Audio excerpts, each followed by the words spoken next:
Well, hello, everybody. My name is Valerie Stong, and I'm the CEO here at Ava. We're a 20-time award-winning startup on a mission to give anyone the gift of growing. The food system is seriously broken, and the pandemic has really shone a light on just how broken it is. We believe that growing your own food is the best way to reconnect with your food. In fact, 1 in 5 Canadians are trying gardening for the first time ever during the pandemic. However, the problem for many new gardeners is not knowing how to keep their plants alive. Introducing Ava Bite. There's never been a smarter, more elegant, or fun way to grow your own greens. Ava Bite is the world's first smart indoor garden that can actually communicate with you to tell you what it needs via Alexa or Google. After connecting your garden to Wi-Fi, all you have to do is scan your pod pack, pour water, and plant your pods. Our pods are already pre-seeded and loaded with nutrients. We started shipping bites last year, and Ava farmers are loving their gardens around the world. Our customers have grown thousands of plants, and we've been covered by many media outlets and won global awards. This year, we're excited to have just closed a round of funding and are gearing up to launch our newest innovations for microgreens and sprouts. This is first of many other new innovations to fulfill our vision of Ava-grown plants in every home. So, sign up for our newsletter to get our launch day discount or use the discount code AVA'sTheFuture15 to grab a bite for $75 off and get growing with Ava today at avagrows.com. Thank you. Awesome. Thank you. Thank you so much, Valerie. That was perfect. All right. So next up, we have Aki from Save the Seafoods, which I will be sharing her presentation. So bear with me 1 minute as I'm getting this up. So Aki, can you please unmute yourself? Yep. I'm unmuted. Awesome. So hopefully everyone is seeing your presentation. Great. Thank you. So scientists are predicting that our oceans will collapse by 2048 due to overfishing and climate change. But imagine a world where we no longer need to kill fish to enjoy seafood. My name's Aki, and I'm the founder of Save the Sea, a plant-based seafood company based in Victoria. Our first product is a vegan smoked salmon made from carrots, and you can find us in retailers across Western Canada, including Whole Foods, Choices, Spud, and the Very Good Butchers. The US retail sales of plant-based seafood in 2019 was just $9.5 million, but that's because the plant-based seafood market is so new. And with the plant-based meat industry predicted to grow to $250 billion by 2035, plant-based fish is the next frontier with the total global seafood market worth $500 billion a year. This is our team. I'm the CEO. Amy heads up production. Graham Ritchie is our director of operations, and Christine Suarez is our food scientist. Our advisors include Cindy Bakich, COO at Smart Sweets, and Jason Stefanko, who was the executive chef at Gardein. In February, we brought on a broker to help us expand across the rest of Canada. And since bringing them on, we've doubled our monthly sales and increased our customer turns from 4 units to 9 units per week. So people love our product. They love the taste and the texture, but the thing they love the most is the fact that it's made from simple ingredients, including flax oil as a source of plant-based omega-3s and seaweed to give it that oceany flavor. We want to build a global plant-based seafood company. We'll be doing our seed raise in September. Please email me if you're interested in learning more. Thanks so much. All right. Thank you, Aki. So next up, have Marc Wandler from Susgrainable. Awesome. Thanks, Kookai.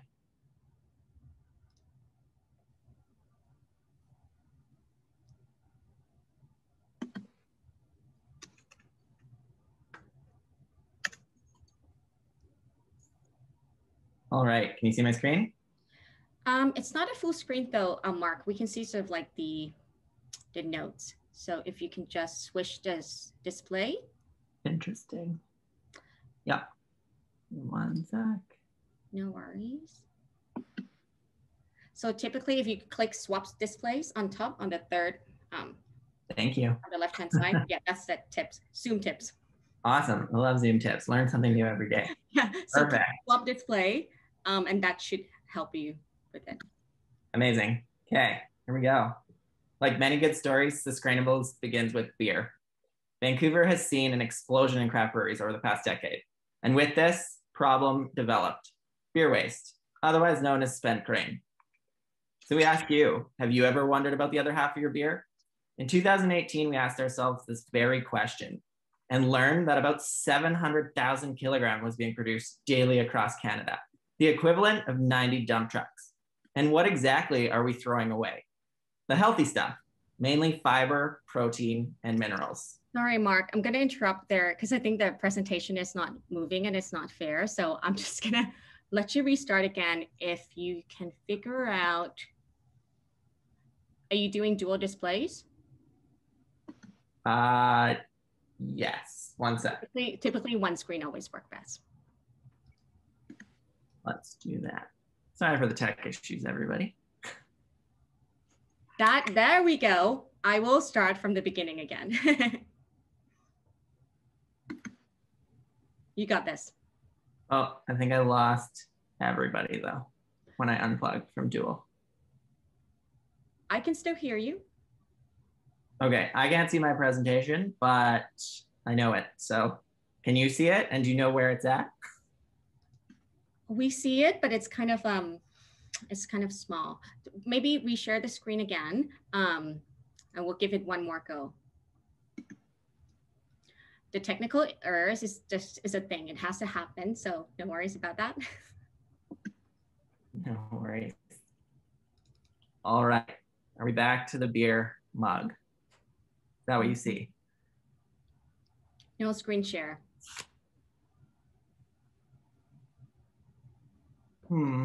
How about this? I'll let you figure out, maybe unplug and plug your computer again, and then we'll move on to Kory, our fourth presenter today. So Kory, I hope you're ready, and Marc, I'll come back to you for the last one.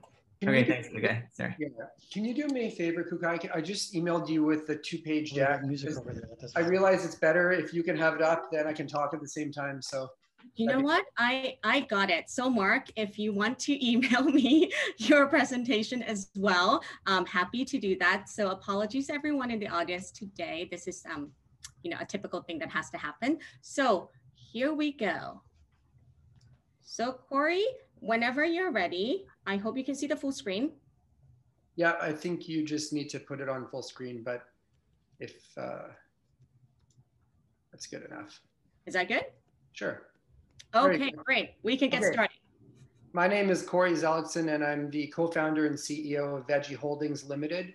We own and operate shopvejii.com. That's a US-based digital marketplace for plant-based products. In the US, we offer over 3,000 vegan products in a single consolidated online platform. Can you go to the next slide, please? We carry all of the top brands across the spectrum within various categories, but have found that plant-based meat, dairy, and seafood are the top selling categories. So we launched a platform called Vejii Express, which offers 2-day delivery for the top brands. We're also very focused on supporting local brands by offering a platform for small companies and startups to gain access to the platform and offer their products on a national scale. We recently just launched in the Canadian market with a more curated offering of plant-based meat, dairy, and seafood products, which is very quickly expanded into cheese and other product categories as well. We completed a financing round, a seed financing, and we just announced last week opening of a new financing. So if you're interested in that, please feel free to reach out. We also announced the signing of a definitive agreement to acquire veganessentials.com, which is the longest standing and most established vegan e-commerce marketplace in the US. Our growth trajectory will take us into Europe, South Central America, and Australia over the next 6 to 8 months. And we're looking forward to providing greater accessibility to plant-based products for our consumers and accessibility to larger markets for our vendors. Thank you. Awesome. Thank you, Kory. So Marc, okay, hopefully you can share your screen with us. We can see it. Amazing. Perfect. Perfect. Here we go again. So like many good stories, Susgrainable begins with beer. Vancouver has seen an explosion in craft beers over the past decade with this problem. Another problem developed, beer waste, otherwise known as spent grain. So we asked, have you ever wondered about the other half of your beer? In 2018, we asked ourselves this very question and learned that 700,000 kilograms was being produced daily across Canada, the equivalent of 90 dump trucks. And what exactly are we throwing away? It's actually the healthy stuff, mainly fiber, protein, and minerals.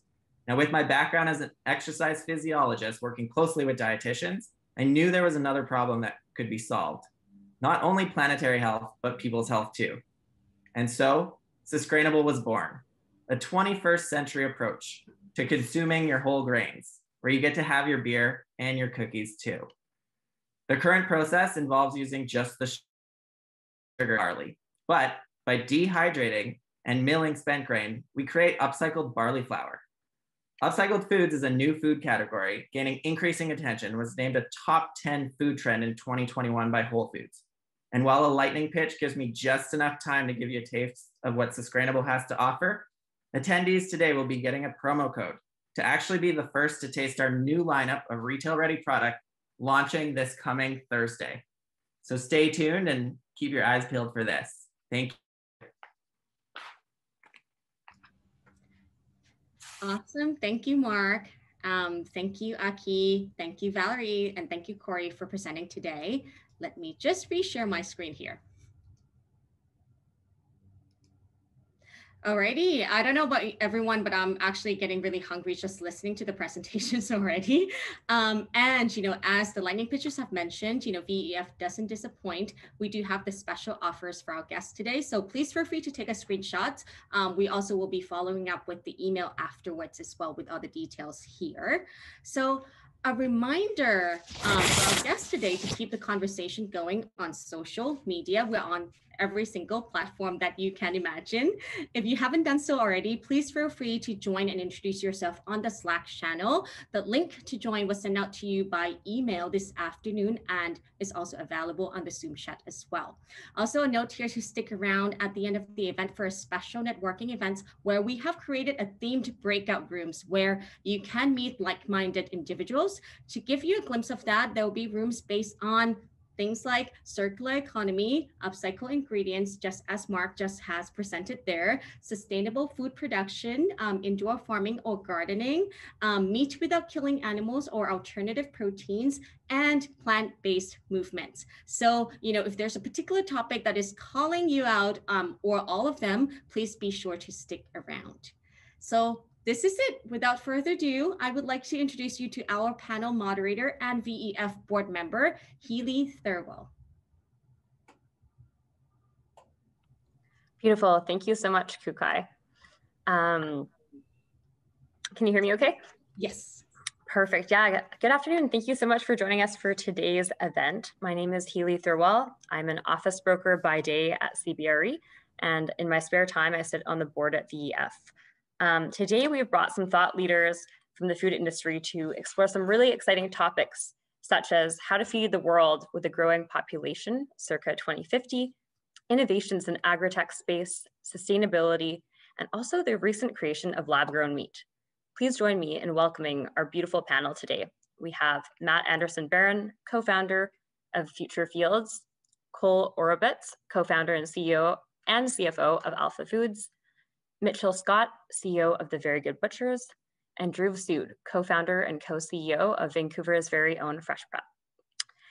Now, before we dive into our discussion, I'd like to turn it over to our panelists to give us a little bit of background on who they are and what they are building in the foodie world. Dhruv, can you please kick us off? Sure. Hi, everyone. Thanks for having me here. I'm Dhruv, one of the co-founders and co-CEO at Fresh Prep. We're a locally a homegrown meal kit company delivering meal kits and convenience sustainably. And so, for the last 5 years, we've been delivering the most sustainable meal kit with our cooler bags and reusable packaging approach. And now we've launched the zero waste packaging, which takes it to another level, makes it a lot more complex for us, but we know it's 100% worth it to move to the sustainable future. That's super exciting. Can we pass that on to Cole next from Alpha Foods? Cole, can you give us a little bit of background on how you built Alpha and what you're working on today? Sure, thanks, Heali. Hi, everyone. As Heali mentioned, my name is Orobetz, co-founder and CEO of Alpha Foods. And Alpha goes back to kind of the end of 2015, early 2016. And really the vision for Alpha was to create a kind of globally relevant brand, creating plant-based food products for carnivores and meat eaters like myself. I grew up in Calgary, and pretty much, as everyone knows, it's like the Texas of Canada, as we say. And really to get the interest of kind of a carnivore's palate, we had to create really delicious, craveable food. And in 2016, we went for our first retail meeting in the US with a little company called Walmart, who happened to be our first retail customer. So we were really a brand that was born in the mass market with a line of grab and go burritos. And we've been on a fairly high growth trajectory ever since, now in almost 10,000 doors across the US, and starting to bring our products to the other some countries in Asia, as well as hopefully Europe later this year. That's super exciting. We're very glad to have you on board today, Cole.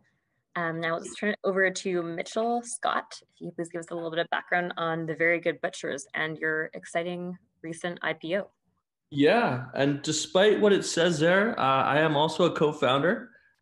So yeah, started the Very Good Butchers with my co-founder James back in the summer of 2016.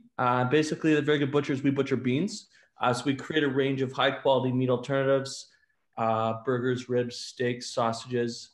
We sell online across North America, direct to consumer. We've got a brick and mortar butcher shop in Victoria. We're building one out in Mount Pleasant.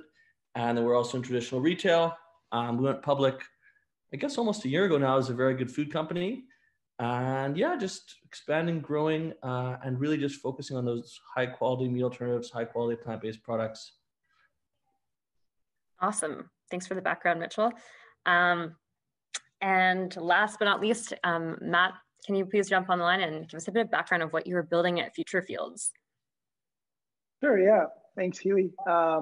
Yeah, Matt, I'm one of the co-founders and the Chief Scientific Officer of Future Fields. So we started Future Fields about 3 years ago. I was still a grad student at the time, doing my PhD. So I spent a long time in academia before I got into entrepreneurship.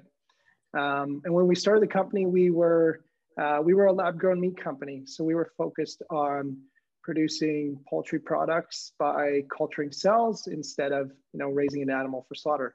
So we started with chicken, and I started doing some prototyping in the lab, but found that, like every other company in the space, cost of production is just prohibitively expensive, and it's mainly due to the inputs for the growth. So the growth media. So it's just like an animal needs feed to grow, cells need feed to multiply as well. So we decided to pivot the company and focus on addressing this one main technical hurdle, which is producing more cost-effective cell growth media for all the other lab-grown meat companies out there, which is what we're focused on now.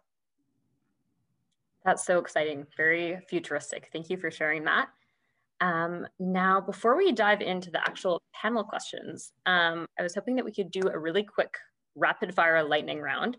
So I'm just going to fire off some questions, and I just want you to say the first thing that comes to your mind. We'll go through each panelist just as a warm-up round. So to kick it off, we'll start with you, Matt, since you're already in the line.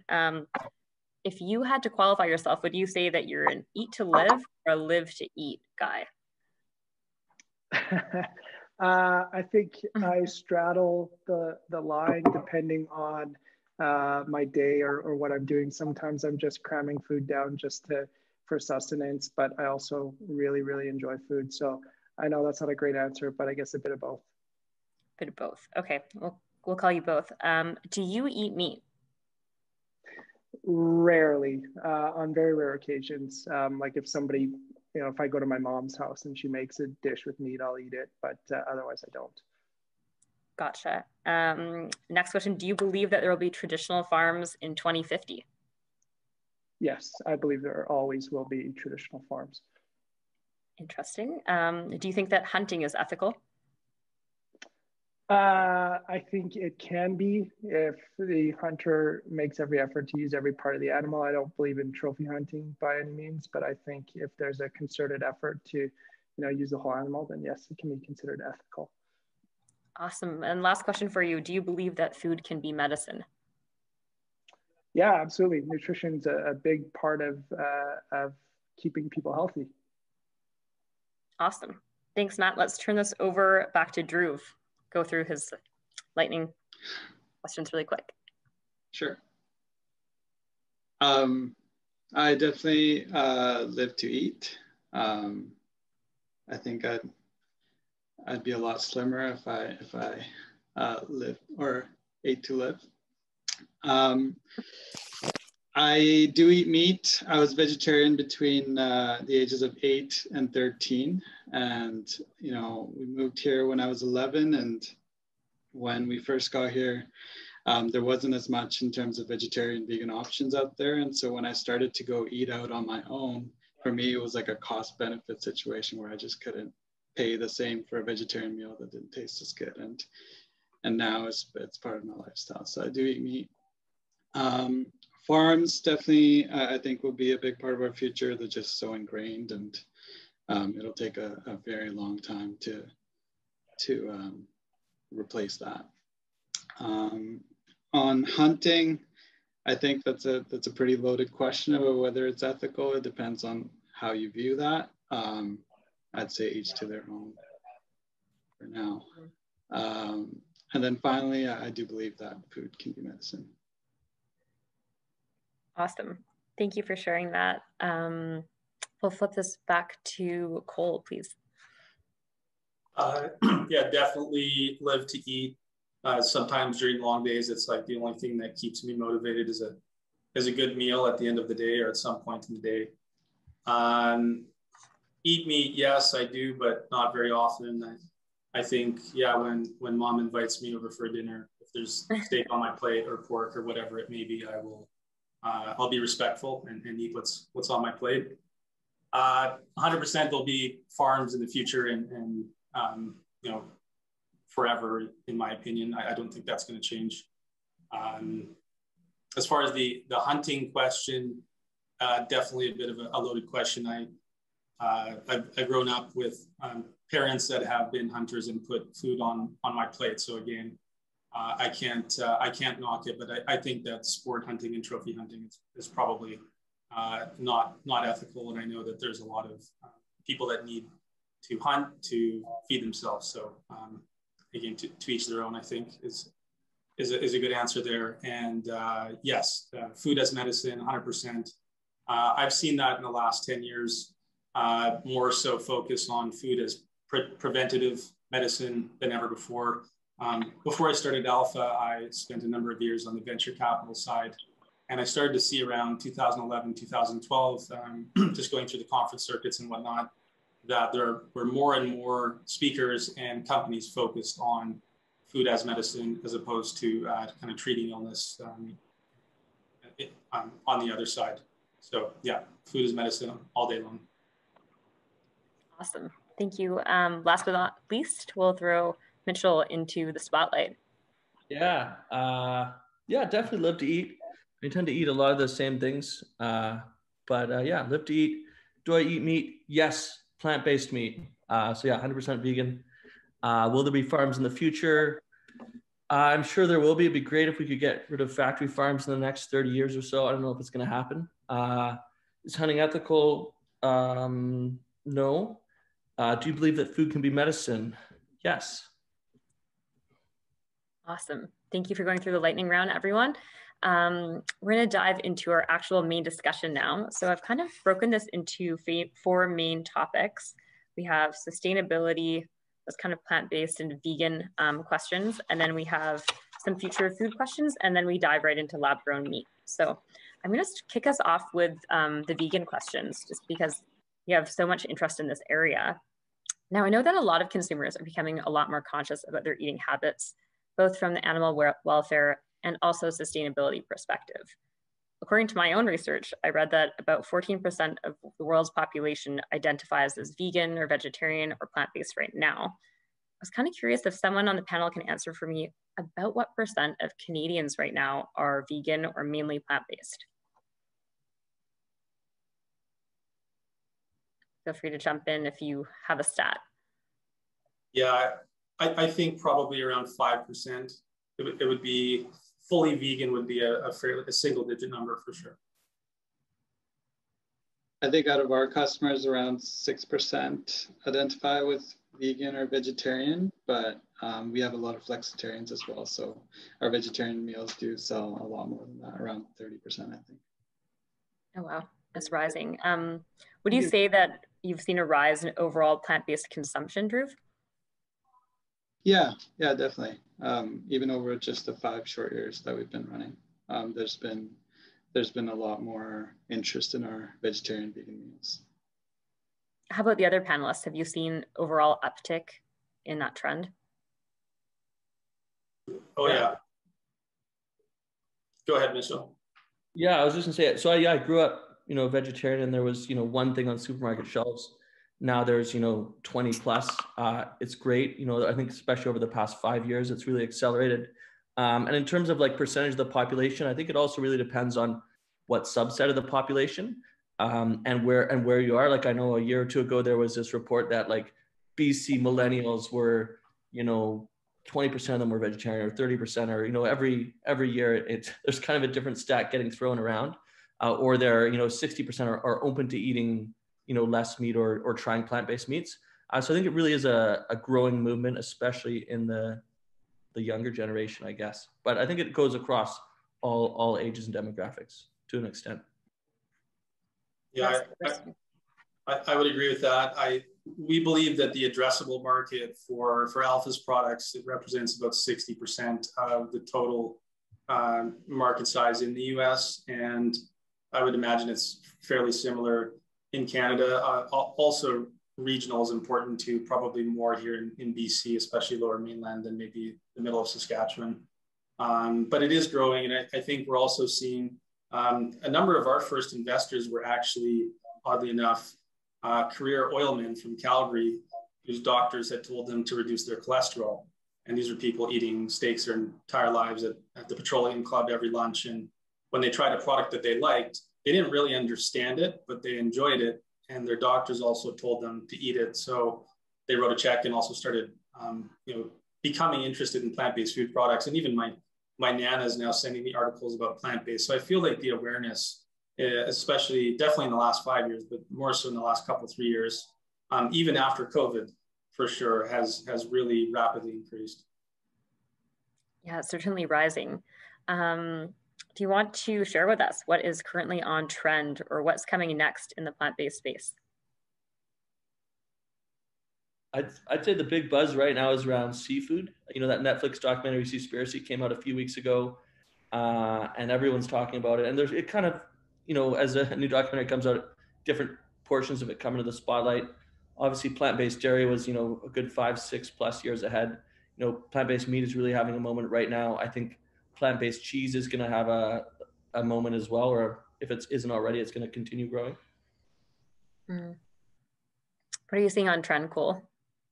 Yeah, I would agree. That's the second time we've heard today that plant-based seafood is going to be one of the next waves. I think definitely the burger wars have been fought for beef, and we know that that's the most widely consumed protein or meat alternative made from plants. Chicken would be number 2, but definitely plant-based seafood is so far behind. There are very few options, and there's a handful of interesting newer companies that have come up with some great products, and so hope to see these in more retail and restaurant locations to try them. Absolutely. I'm going to turn this over to Matt. Do you think that there are certain blood types that need meat to survive? Certain blood types? It's a controversial question. I don't. I'm not a physician. I can't.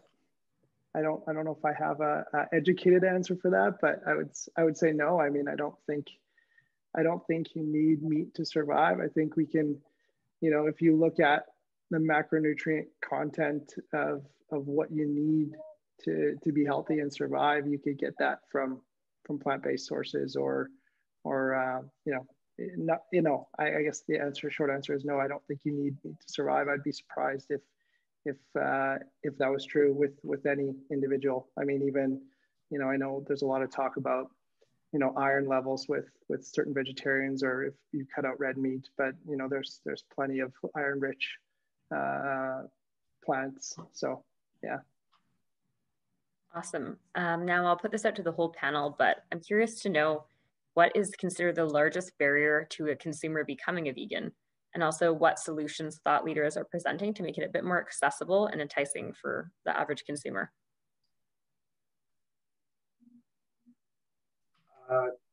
I'll jump in here and speak to my own personal experience, and 100% it was taste and texture. I will not enjoy anything, no matter how healthy it is, if it doesn't taste good and I don't get excited to eat it. So I think we're seeing people who are plant curious, and they're scared that it's going to taste gross, or just they won't enjoy it. And so, you know, for me, eating is experience. I want to get excited about my food, and so I think that that's definitely something that consumers need to be sure of, that they're not going to sacrifice, that that the main ingredient isn't sadness, as I've heard.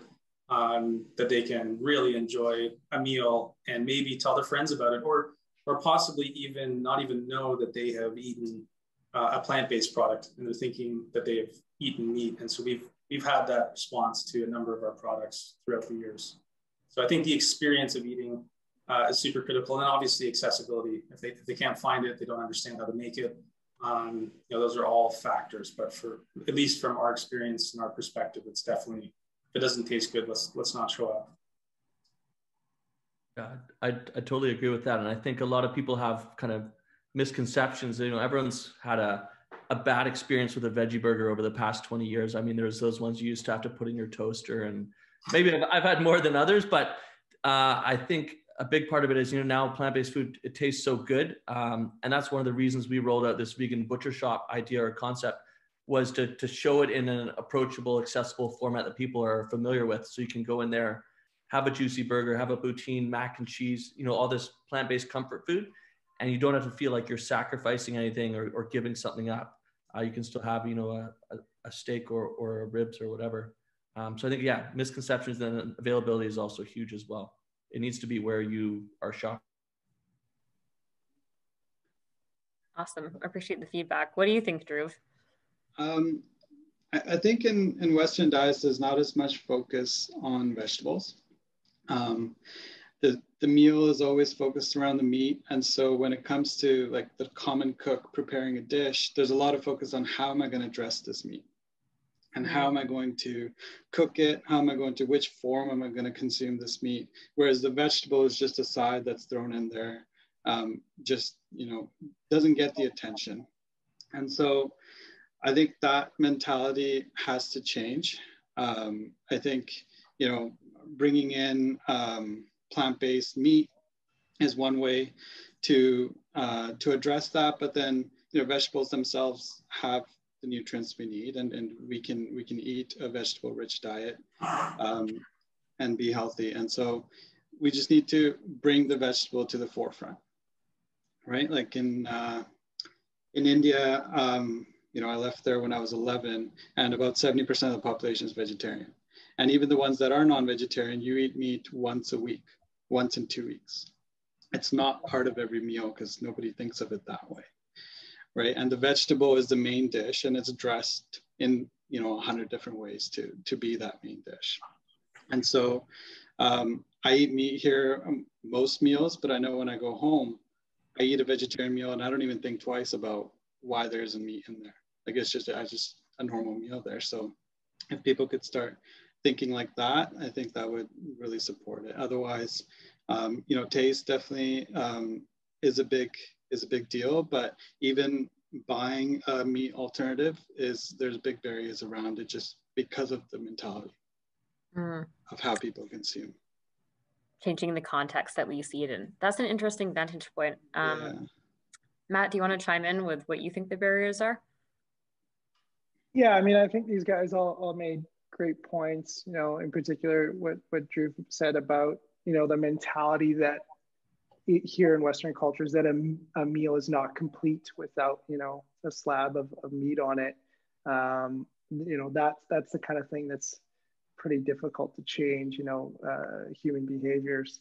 But I think the one thing I would add that, you know, I wouldn't say is a main hurdle, but certainly is a consideration is just cost. You know, we know that fast food is cheaper than anything else. And there's a reason that like lower income communities typically consume, you know, unhealthy fast food that's typically composed of meat products. It's because it's cheaper, right? So I think it's important to try to make, you know, those plant-based options or vegetables in general just cheaper and more affordable for you know, those lower income communities. Affordability, that's a good point as well in terms of access. So we kind of wrap up on the plant-based and vegan segment. I'm just going to shift gears a little bit into sustainability because that kind of ties in. As many people are aware, feeding a growing population with limited resources, you can either tackle this by growing food more efficiently or by wasting less of what is grown. What do you think is the quick fix? And what do we have to do in the long term? I'll pass that back to Mitchell to kick us off.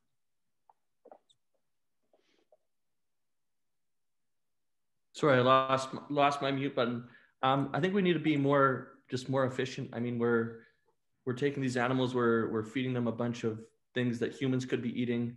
It's a very inefficient process. So I think that's one of the biggest things we can do is just start eating more plants. Cool. What do you think? Yeah, I agree. And I think that what Mitchell just touched on is a really simple concept for people who are not foodies or in the industry, or maybe kind of trying to understand maybe the food system and what they could do to fix it. If, you know, the feed conversion ratio of an animal is 30 pounds in and 1 pound out, it's kind of a no-brainer that if you just feed that 30 pounds of feed to humans, you can potentially feed 30 times more people. So it's like a really simple math problem. You don't need a doctorate to figure out and understand. Definitely one thing for me that drives me crazy is food waste. So I love seeing these kind of the companies that are turning around, whether it's like produce that maybe have a bruise or something on it, into food for various populations or meal kits or something like that. I think that's a fantastic opportunity. It's not a one fix to solve the problem, but I personally really like seeing that. And also, I think just you know, general awareness for the health of the food system. People are, you know, seeing documentaries and having a perspective that they may not have had. It all starts to add up. And I think you know, certain generations are more aware of their individual choices adding up to be more impactful in a positive way on the food system. It kind of ties in a little bit to my next question. Now that I know that a lot of consumers love the convenience and the efficiencies from meal delivery services and ordering online, but obviously a large concern is extra packaging. Dhruv, I'm kind of curious what you think leaders in the meal delivery arena are doing to cut down their carbon footprint. Sure. I think on the food waste and food efficiency question there, you know, the short-term fix is to definitely promote ways to increase efficiency. And so that'd be indoor farming, lab-grown meats, and going vegan. And then on the food waste side, it's and this ties into the next question, it's how we consume the food is what's causing a lot of the waste. So one of the surprising studies that came out was, you know, grocery stores are worse for the environment than meal kits and meal delivery services, where people look at meal kits and meal delivery services and see all the packaging that's there and how bad it must be for environments, but just the amount of food waste that occurs in the way that grocery stores run is a lot more. To give you an example, it's around 20, 25% there, whereas our food waste is less than 1%. And we're not doing anything special to make that happen. We're just running our business model of selling food, right? So that just comes down to design and the way that the food is consumed. We're able to save a lot on food waste. And then so when it comes to packaging, I mean, it's sort of the necessary evil on one hand, because, you know, you could take every food product in the world, can it, and it'll last forever, then you have no food waste, but nobody wants to eat all the canned food. So it's necessary for meal delivery, but definitely sort of the companies have a responsibility to reduce those emissions even further. And then, you know, with Fresh Prep, we've taken that as far as, you know, not just the external packaging, but the internal packaging as well, going right down to zero waste. And it creates complexities, but it creates a much better experience for the customer as well. So I think, you know, the way to win over the consumer is really through convenience, like giving them something that they would value and pay for. And we can do that with meal delivery to begin with, and then by making that packaging even more user-friendly after that. And if we can do that while cutting down on emissions, that's sort of a big bonus. Awesome. Yeah, that's super helpful. I actually tried your zero waste kit this week. Nice. It arrived in my package and it's got the big container and there's like literally like little sections for everything. So it's kind of cool to be trying that out and getting rid of plastic. Matt, I'm going to throw you in the fire here with the policy question. I'm kind of curious, like, you know, from the government perspective, what kind of buy-in do we think there should be? Do you have any recommendations for programs that could support this? Like, what do you think about rewards or even punishments, like an excise tax for sugars or packaging? Yeah, that's a good question. I mean, I think there's a big responsibility from governments to support these kinds of things. Going back to, you know, one of your previous questions about, you know, solving sustainability issues with food. I mean, I'm a big believer that technology is, you know, the solution to a lot of our problems. And I think the more support that we get from governments to support, you know, new technologies in food and agriculture, that's going to be such a big driver in solving a lot of these problems. So yeah, I think support for these kinds of things, and, you know, a lot of the time support means money, right? If there's granting programs and you know, financial support to develop these products and support these industries, I think that's going to have a huge impact on solving a lot of these problems. Yeah, that's so important. I think to have that support on board is key to really move the dial. Just shifting gears, being mindful of the time right now, we can move to some future-oriented questions. I'm going to turn this back to Dhruv. I'm curious what you think we need to keep in mind of in terms of innovation within agriculture or agritech. Is there any technologies you've seen or that are really leading the way here? I find, I mean, indoor farming is probably the most popular, widely known area, and I find it really cool myself. And I think we should continue to invest in indoor farming. I think the possibilities there are quite grand. As far as I know, the current state of indoor farming is just that the energy it takes to create the food is too high. And, you know, it's successful at bringing the price comparable when we're talking about super greens or something leafy where the caloric content is very low. But if you want to grow carrots or potatoes and the amount of calories that they have in them to feed the population, it just takes way too much energy. And so would love to see a lot more innovation there to bring that down. And when it does, I'd love to get into it too. Very interesting. I'm gonna go over to food innovation. Cole, who do you think drives food tech innovation? I think it's well, definitely entrepreneurs are at the front of the line, I would say, but followed closely second by consumers who obviously you have to create a need state for certain products. So I guess, you know, it's always a fine balance too. You have, no one knew they needed an iPhone until Steve Jobs created one. So there wasn't necessarily a need for a smartphone, but I think definitely on the food side, we know the pain points and the need states of consumers will drive, you know, creative entrepreneurs and thinkers to develop in new areas, whether we're talking, you know, certain carb, fat, protein need states, or also form factors. Like our first 20 products that we brought to market were all single serve heat and eat products that people could literally heat and run out the door, live a busy lifestyle and walk away with. You didn't have to sit there and buy all these ingredients to make a big meal and stay at home. So I think that was our vision anyways, was to kind of cater towards a perceived need of people who are super busy that really want to eat quickly. And so I think that those two, kind of finding that tension point and solving the tension and finding a balance between, you know, creative thinkers who are innovative and resourceful, bringing cool products to market, but also really having an understanding of the consumer and what they're going through, and you know, not just now, but also going into the future, something that's sustainable and not just a flash in the pan, like a fad. And I think that, especially when we're talking about plant-based, this is definitely not a fad. This is a transformational movement for the food system. I've never seen anything like it since I've started in the food system. I've seen a lot of fads kind of come and go.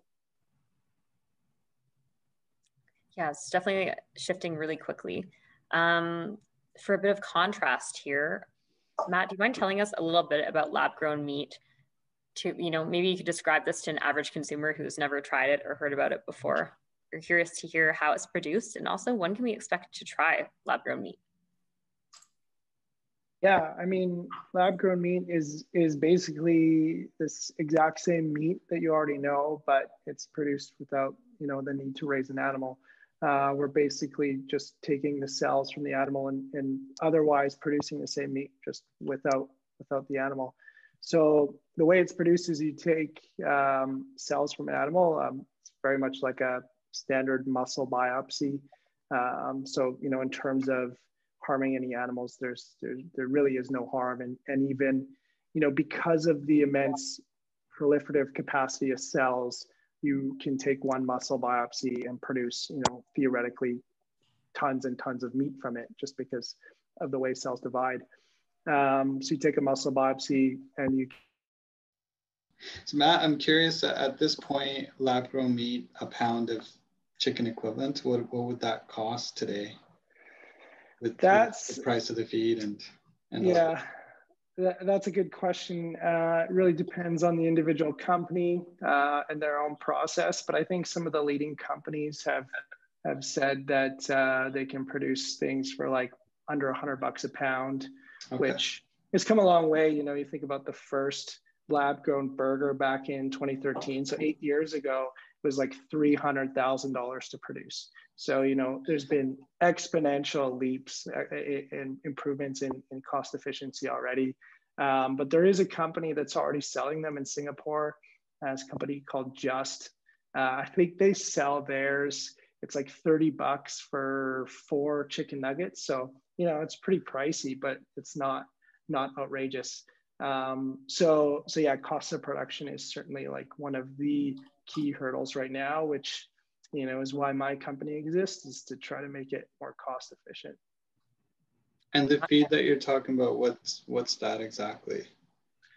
Yeah, it's basically this nutrient broth. It's like salts, sugars, amino acids, vitamins, typical things that you know any cell needs to survive and metabolize, but also has some more complex biomolecules that signal to the cells what to do. So, you know, in the body, we have these different components that are there that tell your cells what to do, to divide, differentiate.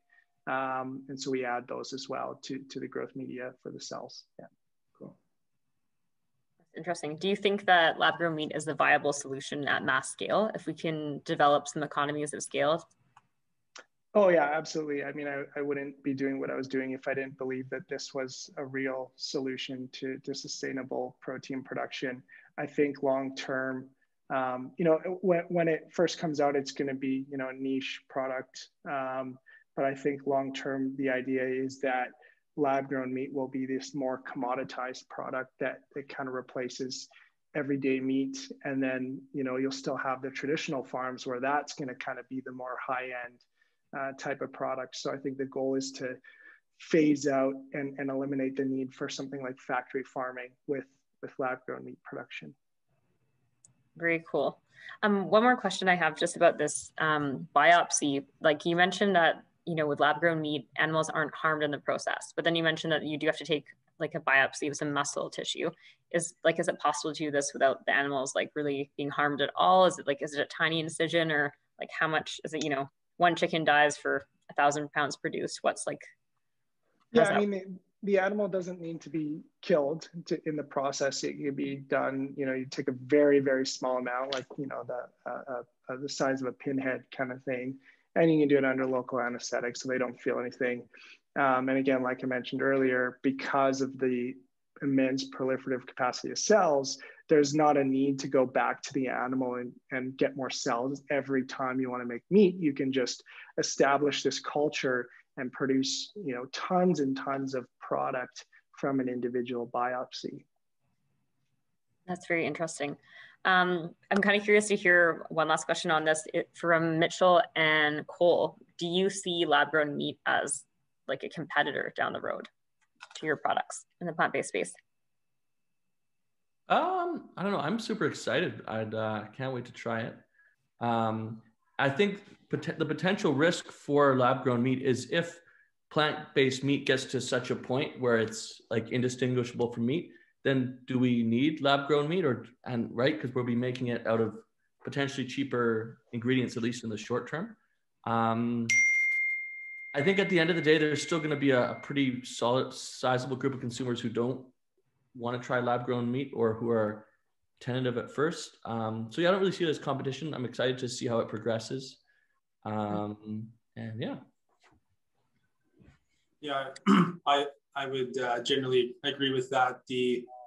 It'll just be another alternative form of animal protein available when it's available, kind of at the right price point. And from what I know, and it's not as much as others that are working in the industry, obviously, but I think we're still a little ways off from that, but it has come a long ways in the last decade. And I think there's going to be a certain number of vegans who are just completely fundamentally opposed to lab-grown meat, as well as meat eaters who just like fundamentally internally just can't wrap their heads around it. So, but that said, I think it's going to be a very interesting alternative, and it's starting to make its way on the plates and in certain restaurants, as you mentioned, Singapore.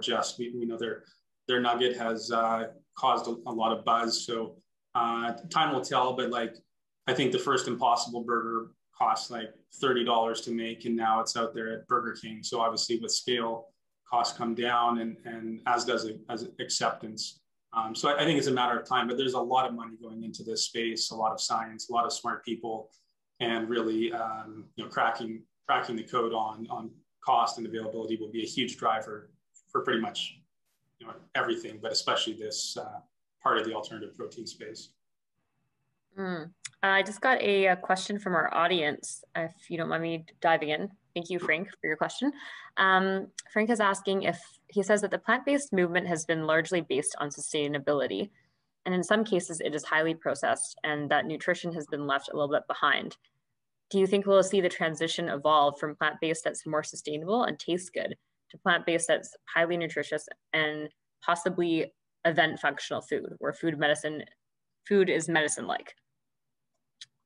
He says, what will trigger the next stage of plant-based food? Yeah, I think it's already starting to happen. I mean, the first thing was it needs to look and taste and feel, as good as possible. And then as people get more used to eating plant-based meat and consuming it, I think they're going to start taking a closer look at the ingredients. I mean, that's the whole thing we're trying to do there. So we're using real vegetables, real beans, herbs and spices, stuff you can pronounce, you can find in your kitchen. And we're combining that into plant-based meats.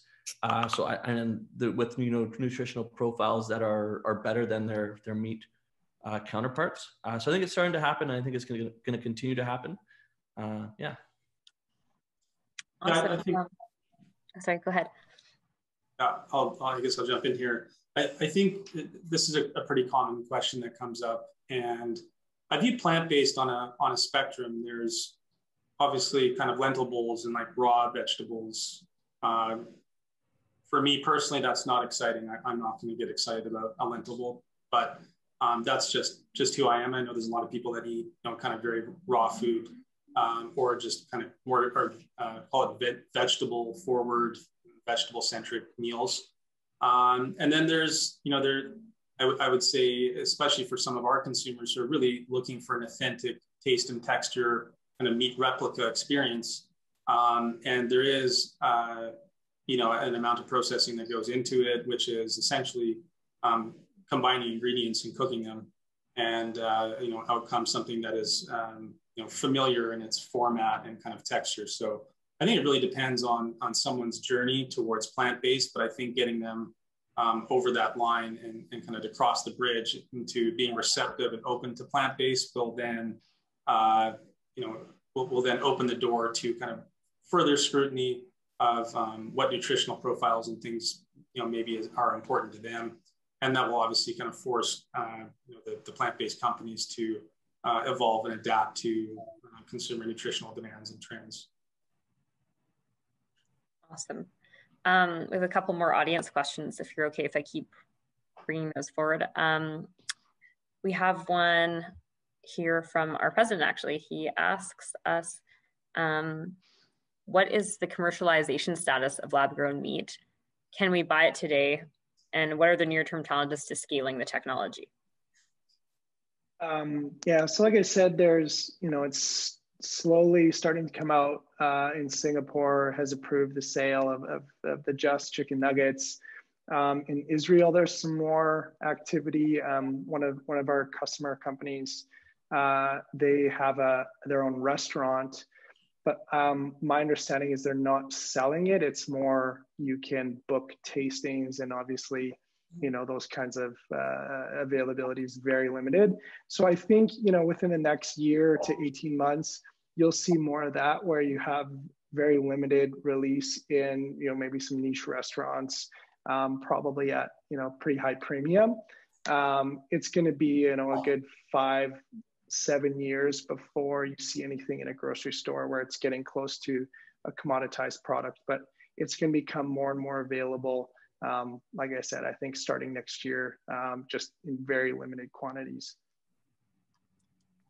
And then in terms of the challenges, it's really just all about the cost is the big challenge that everyone's dealing with. Gotcha. Last question from our question list here, going back to Dhruv and Fresh Prep. Assuming that lab-grown meat was, cost effective enough to include it, is this something that you would one day consider including at Fresh Prep in your meal kits? Yeah, most definitely. I think it would probably have some policy battles to fight before being widely available, but once we're all happy with it, I'd love to. Future. Awesome. Well, to wrap up this segment, just being mindful of the time, I just wanted to wrap up with our vision of the future, since it is a Future of Food event. I've been daydreaming myself about a future where we're on, we're in our flying cars and we have food being delivered to our houses. People are hunting from their flying cars and capturing some animals. I see, meal delivery kits with plant-based and lab-grown meat, and nobody is doing traditional farming. That's my own daydream. But I'm curious to see what each of your vision is for 2050. I'll start off with Cole. Sure. Flying cars, I guess that's aspirational for 2050, but maybe not impossible. I think we've touched on a number of kind of future concepts here on the panel today. Obviously, I'm here, kind of behind a plant-based food company, but I do believe lab-grown meat will, definitely be part of the food system by 2050. I think sustainability is going to be woven into hopefully all forms of food and all parts of the supply chain. We're starting to see that now. I've seen IBM come out with a sustainability tracking system or program kind of on the blockchain, which is obviously very kind of future focused, so people can understand kind of how their food got to their plate. There's going to be some interesting, I think, innovations and technologies that will help people understand kind of where their food came from, the transparency of the supply chain. I definitely see plant-based products as more of the rule than the exception. I think adoption is, with each generation, we know is higher and stronger and faster. I'm meeting more people that are just casually vegan, casually plant-based, and it seems like it's just more normal now for people to eat plant-based food. And would love to see, personally, selfishly, some kind of plant-based halibut in the future, because I definitely, it's something I crave on a regular basis. But I think generally there's a lot of money, a lot of smart people, and a lot of government support for a sustainable food system. So all of those converging factors, I think, are super critical to a much more healthy, sustainable food system in 2050. Beautiful.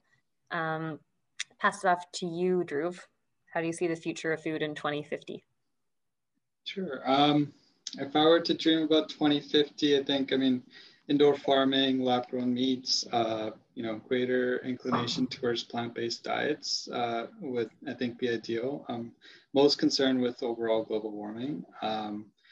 And so I think all of these will go to reduce that. When it comes to packaging, I think it wouldn't just be everyone opting towards sustainability, but it would be mandated, I think, by that point in my dream scenario.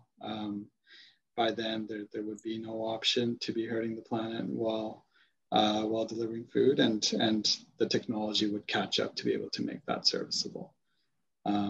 So packaging and overall delivery and consumption of food, I think, should get to a point where it's kind of mandated, and then choice of food would be, hopefully, people are more inclined, much more inclined towards plant-based.